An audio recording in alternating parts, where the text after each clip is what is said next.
Okay. The first thing we're going to do is go on a little active imagination journey back in time. So, the way to do this is I want to invite you in a moment to close your eyes. I'm not going to do anything weird, all right? I'm not going to come up and sneak up behind you or anything like that. I'm going to invite you to close your eyes, and I'm going to set the stage. And we're very simply going to go back in time. And what we're interested in doing is allowing our own imagination to have a say in what we see. And the journey, I'll just tell you right from the beginning, we're going to go back and look at our own human origin story. How did we get here? How did any of us get here? What are the tributaries and streams that brought forth who we are and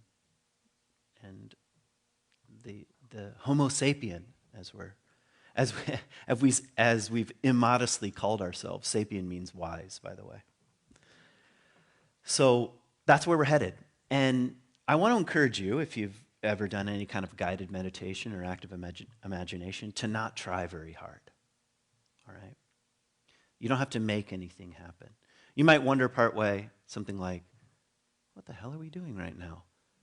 And you just allow that to be. Or you might have some surprising things come into your imagination, and I suggest go with those. Not, well, I hope I do this the right way. There is no right way. We're just journeying back, and we're going to allow ourselves to engage in our own origin story, first through imagination, and then I'll tell you where we're going after that. So go ahead, get comfortable, and close your eyes. And just take a couple of deep breaths, just breathing in the air and breathing out. And breathing in the air of this place. Here we are in West Michigan, in this little corner of the universe, of the cosmos. Breathing in the cold 13-degree air and breathing out the same air that we share with crows and squirrels and grasses and pine trees, and just breathing in and out, just relaxing. And for this particular journey, I want to invite you to get on a little canoe in your imagination. Here you are in a little canoe, and we're going to enter the water here, the stream, the river, and go back upstream. It's not difficult to row. It's quite easy, dipping your paddle in the water and rowing upstream. And we're going back in time.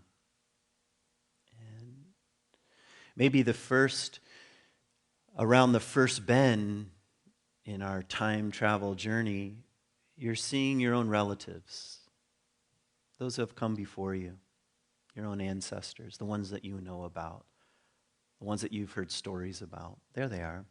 You see them on the side of the river doing life. Who are these people? Where did they come from? And maybe you even hear a different language or a different dialect or different words being used. And you continue to row upstream, dipping your paddle in the water again and going further back in time.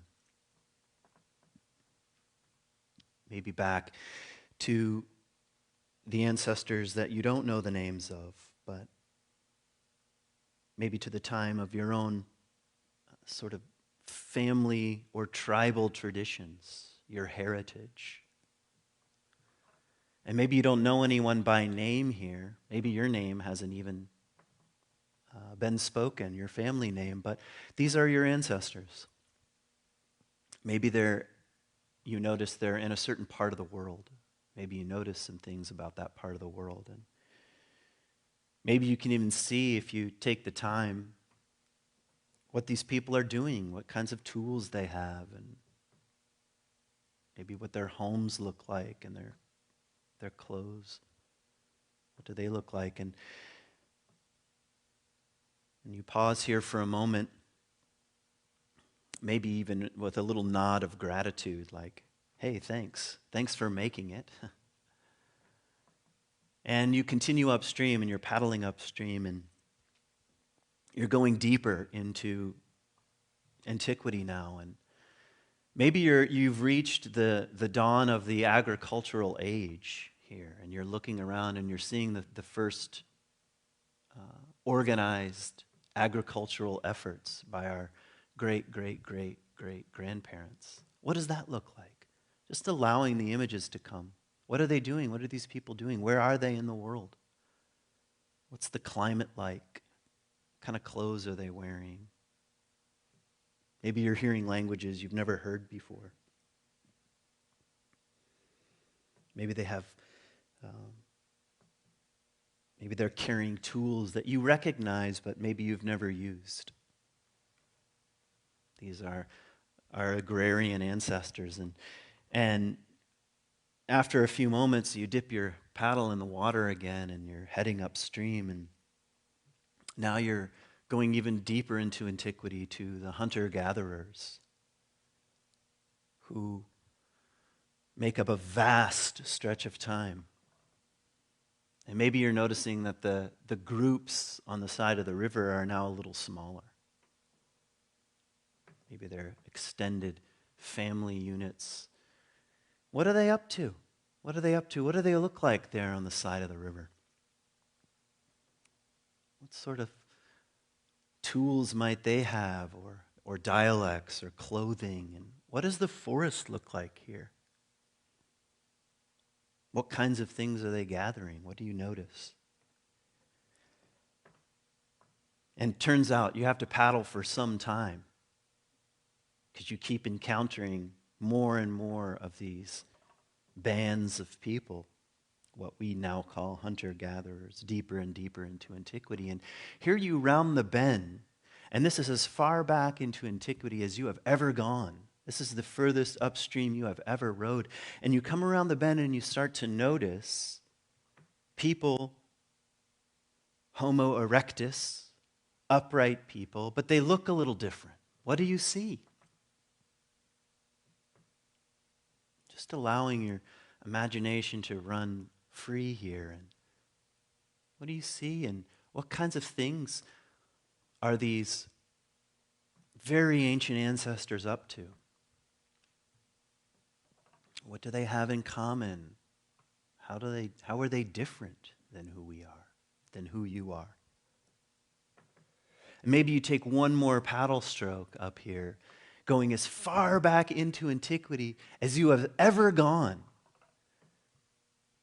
The very first recognizable, what we would think of as humans of some sort. This is as far back as you've ever gone. And what do they look like? Who are they? What are their cares and concerns?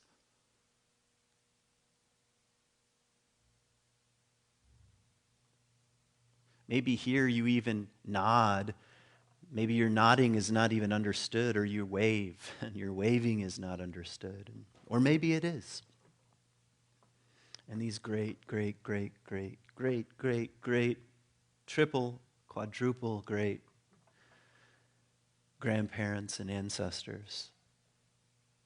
And here you say a little prayer of gratitude, and you turn around in your canoe, and you're now flowing with the river, and you're passing back through these phases of our own human story back toward Grand Haven here, parking your canoe on the Grand River and getting out and coming into the community center and warming up a bit and opening your eyes. Okay. Who knew C3 could be so fun? How many of you were surprised that certain images were coming up? Anyone? Any kind of surprises? I'm not going to ask you to share what they are, but and I'm going to just ask you to hold on to this sort of exercise as we talk about some facts around our human origin story and why talk about it, first of all. I'll get to that in a second. Because having an imagination, I could even say, is deeply part of what it means to be a human being. It's important to imagine, how did we get here? How did we get here? How did any of you get here? How did I get here? How did we get here? What kinds of concerns and values and interests and wars and famines and trials and errors and deaths and births? How many of those events had to take place for us to be here? I think it's important to reflect on these things. Part of being a human being is to imagine, how do we get here? What are the tributaries and streams into the flow that we call our lives here in the 21st century? And in addition to having an imagination for the past, part of being a human being is having an imagination for the future. And here I'd like to just make a claim. We need fresh imagination for the future. You've heard me use the poem here, the only war is the war against imagination. The only war is the war against imagination. We need an imagination for the future that is both informed by the past and also sort of creatively free to imagine, if we were to keep going on this river, what might be around the future bend. And none of you know for sure, unless some of you are like, have a crystal ball that I don't know about. But having an imagination for the future is also partly how any of us got here. Our ancestors had an imagination for how to live. And they said, if I'm going to make it through the winter, I'm going to have to do certain things. See how that's a journey of imagination as much as anything else? I have to imagine, what will it be like in 1 month from now when I can no longer harvest crops, or, the geese have migrated south. Maybe I should follow them. We might wonder to ourselves in our imagination. So I'm just highlighting the value of imagination. And here is a question I just want us to kind of dance around. And it has to do with the incredible time period that we find ourselves in, which is, I think, in some senses, scary, unprecedented, and also packed with potential and potential of imagination. And it has to do with how any of us got here. So human beings have, in all cultures that we know of, have had their own origin stories. Some of those are called creation stories. I prefer the phrase origin stories because creation sounds a little technical, like how things, got molded or created. I mean, that's an important question, but just origin I like is broader. All human cultures have shared the reality of having origin stories, even if those origin stories are a little bit different. And those origin stories tell us something important about how to live. They're not just like what we would call facts. They're trying to read the world in a certain way to ask questions, how should we live? How do we get here? How should we live? And where are we going? So origin stories matter. And partly what I mean about the unbelievable age that we live in right now is that most of those traditional and historic origin stories are cracking in some way. They're not really working all that well. Do you know what I'm talking about? The stories that we've told ourselves about how we have got here are not working all that well. And brand new things have come onto the scene, something that our great-great-great-grandparents didn't imagine, as far as we know. And we might call that evolution. Brand new on the scene of human cultures and how we begin to contemplate, what is the meaning of life? How did we get here? Where are we going? What are we up to? What are our values? So the fact that evolution is giving us trouble shouldn't really surprise us. It's brand new on the scene, and people, maybe you've learned this from from the last couple years. Just because there's new information doesn't mean people are going to accept it. Are you with me? That's coming with like a wink, all right? We all have a hard time with that because we like the story that we're living in, even if it's not working all that well. Have I made sense? Now, let me just present a cultural problem. One of our cultural problems that we're wrestling with this month is around the question of diversity. One of the things that we value at C3 is diversity in several respects. And not only do we value it, we want to promote it. And we can mean all kinds of things by that. We mean racial diversity. We celebrate racial diversity. We celebrate diversity of sexual orientation. We celebrate diversity of thought. That's something I mentioned last week. I know because some of you come to the pre-talk thing, you don't all think the same way. All right? Imagine that. And these are things that we celebrate. And one of the things that's happening is as the world becomes more diverse, it also puts pressure on our origin stories. Like questions like, well, how important am I? How important is my family? How important is my race or my ethnicity or my religion or my identity? How important is that compared to my neighbors and brothers and sisters and their particular place? So one of the things I just want to wrestle with is I want to give you a little window. And some of you will know these things anyway, but I want to give you a little window into our story as Homo sapiens.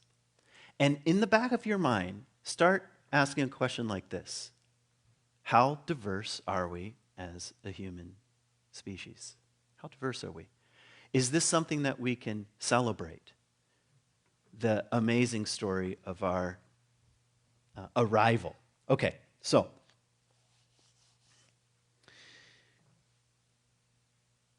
first, I'll start with just some very basic facts. Something like, to the best of our ability to know, Homo erectus arrived on the scene about 2.5 million years ago. All right, 2.5 million years ago. Seems like a long time. And we don't know very much about these early beings other than they stood upright, hence the name, Homo erectus, stood upright. And what seems to be the most relevant and pressing information right now is that there was not just one Homo erectus that one time stood up and started the progress that brings us to Grand Haven in the 21st century. But it actually seems to be the case that there were many different kinds of Homo erectus, different species with different names and different body types. Some of them you've heard of, like the Neanderthals. You remember those stupid commercials a few years ago? It was like, it's so easy a caveman can do it. The Geico? Okay. What's interesting about those commercials is that it's rooted in a certain conception of evolution that has largely been disputed, and at least holes have been poked into, which is something like, our Neanderthal ancestors were stupid.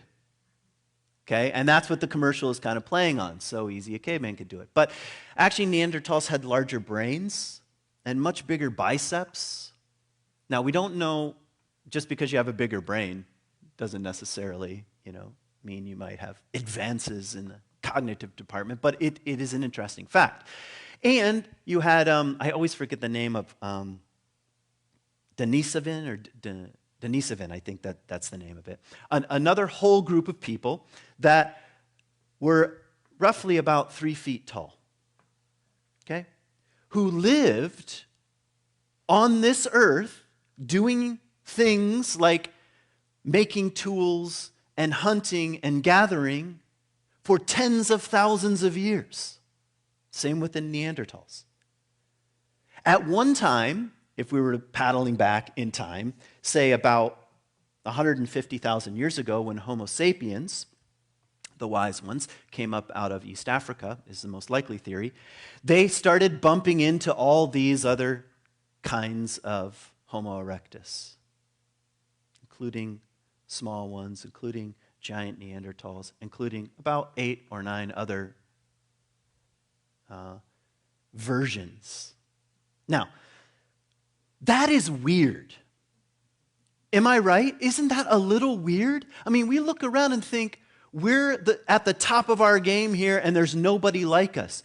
For tens of thousands of years, Homo sapiens lived alongside other kinds of humans. That is very weird. And we think, well, we know what life is about. We know where we came from. We know the story, but we really don't know the story. And by the way, there are two sort of opposing views about human evolution. I'll just give them to you in short. One is the theory, the replacement theory, that up came Homo sapiens because they were so smart, there was something that amounts to a kind of ethnic cleansing and wiped out all these other groups. And there's some possible truth here, okay? The other, which has now been proven in 2010, which makes things more complicated, is what we would call interbreeding. Okay? It's actually much more sort of like, I don't know what you would call it, Western and American to think, up came the sapiens out of Africa and they conquered the world. But turns out, up came the sapiens out of Africa and they slept with some people. That's what happened. So when we start to wonder about our origin story, it gets very complex very quickly. And in certain parts of the world, certain people, Homo sapiens, have as much as 6% Denisovan DNA. Most of you in this room have between 1 and 4% Neanderthal DNA. I was going to say your great-grandparents were promiscuous, but we're taking it to the next level here, promiscuity. All right? Now, I don't know if they had a moral code, so I'm applying a sort of moral map here. But why am I saying that? It's because just because some of our origin stories are cracking, like very simple views of the creation story, like 5,000 years ago, God got really bored and was like, and we have human beings. You know, what about dinosaur bones? Don't worry. God created the earth with age. Why? That's, by the way, one of the possibilities. I don't know, to mess with us, to trick us. Like, these are dinosaur bones. He's like, haha, I got you, you know. There weren't really dinosaurs. Or I don't know, okay? There's nothing wrong with the fact that our narratives crack. That's just what happens over time. But when I start to contemplate what I would call a need for revisiting our own origin stories, it really cries out, our own evolutionary story cries out tremendous diversity. That's what seems to be screaming at us. Tremendous diversity, including all the way down to the DNA level. You know, your brothers and sisters, so to speak, are kind of wildly diverse. And one of the things that's kind of silly to say is diversity helpful in the evolutionary process? Well, yes. How do we know that? Because we're here, you know? We're here, and instead of not being here, which is certainly a possibility when it comes to these things. Okay, so let me just look at my notes and figure out what I've said that I planned on saying and what I would like to try to go toward now.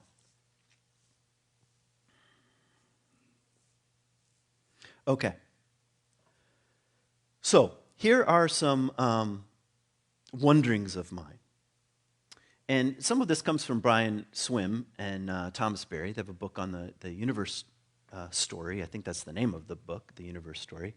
One of the things they argue with is that we need an ongoing conversation around our own evolutionary story as a sort of sacred myth, as a kind of I wouldn't say replacement, but in conversation with the other forms of creation stories or origin stories. We don't have to dismiss them all outright and say, well, there's nothing in Genesis because it's not a scientific book. Well, that probably wasn't its aim. There were no scientists, there were no historians, there were no biologists, there were no evolutionary experts or people sequencing DNA. They weren't interested in those kinds of questions. So we don't have to completely dismiss them. But maybe alongside of the narratives that have helped shape us, we need something like evolution as a sacred story, as a sacred myth.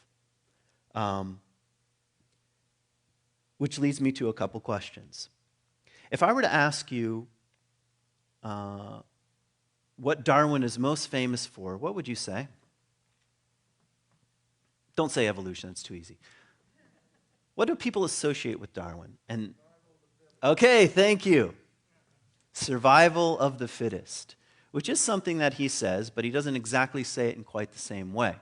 And one of the things that has I think, unfairly influenced the question around our origin story is to think that everything in the world was dog eat dog, nature's red in tooth and claw, and only the survival of the fittest, meaning those who are only the most powerful and aggressive and dominant and strong are the ones that survive. That's why we have things like the Super Bowl, all right?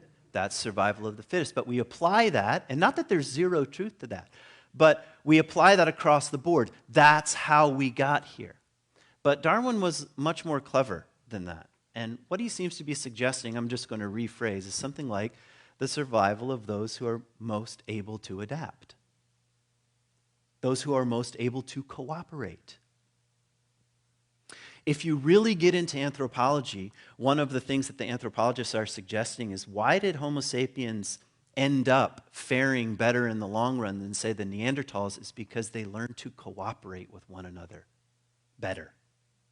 That's very interesting. You mean they weren't stronger and more powerful? No, we know that as a fact. The Neanderthals were stronger and more powerful and had bigger brains, but for some reason they couldn't figure out how to cooperate. That's the suggestion. It's a theory, but it seems to have some legitimacy. That should tell you something. That one of the most important things that brought any of us here in terms of our origin story was learning how to cooperate. And cooperate with other human beings in all their wild diversity. Isn't that interesting? Now, if that is true, might that not inform what are we supposed to do right now as we paddle downstream toward the future? What kinds of things matter? Well, the kinds of things that we've learned up to this point, which is if we can learn to cooperate with one another in our environment, we fare much better. And now we have something called science that backs that up, and not just instinct and myth and story, which are things that preceded the scientific era, the scientific age. So, hovering around the question of how did any of us get here, I think, is much more of an urgent and serious sort of enterprise than maybe it at first sounds. So let me say it this way. Our understanding of how we got here shapes our imagination for what's going on now and our imagination for the future. Okay, I'm going to list some questions just so I can support Beth's quest for making note of all my many questions. Here are questions that come to mind. What challenges are inherent in our species? What challenges are inherent? If it's true that at one point in human history, we thought ethnic cleansing was a good idea, let's not be naive that this is a major challenge, because guess what? You're not all that different than 150,000 years ago. Did you know, by the way, if someone were to die 150,000 years ago and they were to put that body in the morgue today and have it inspected, the person in the morgue would not know that this person was from, there's nothing structurally different about this person that would indicate that they're 150,000 years old. Have it made sense what I'm saying? Okay. So what challenges are inherent in our species? which requires us to look at our story. How did we get here? What opportunities are inherent in our human species? What do we know that has helped us up to this point? So I'm asking, what has hurt us and what has helped us? Here's a question that has to do with race. How are we going to talk about what makes us the same and what makes us different? That's a pretty challenging, I think, brand new thing that we have to wrestle with. How are we the same and how are we different? It's not that easy to parse out and requires a certain amount of celebration of our differences with also the desire to know what binds us in a kind of paradox.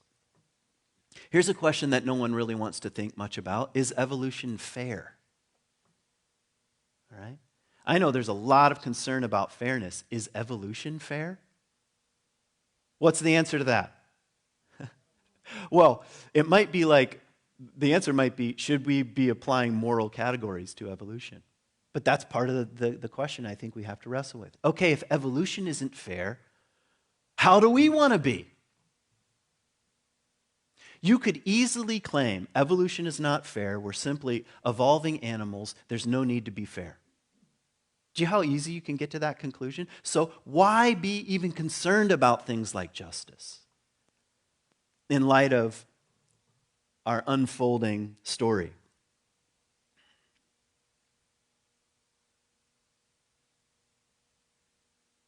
Okay, I'm going to finish. I'm going to say that we form beliefs about the world, whether we know it or not. And those beliefs, part of those beliefs are rooted in how we think we got here. And examination of those beliefs, I think, matters a great deal. It's possible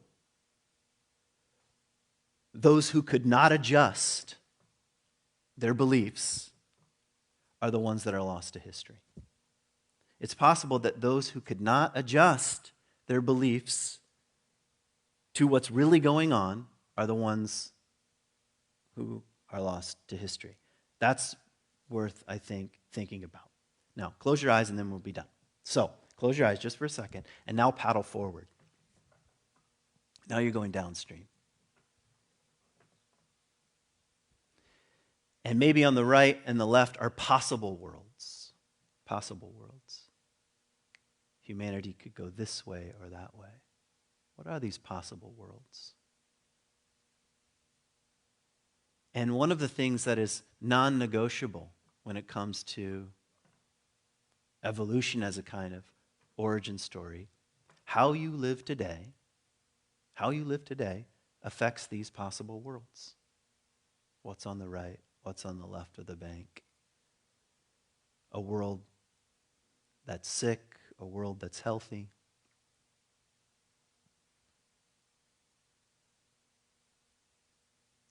And we'll end right there.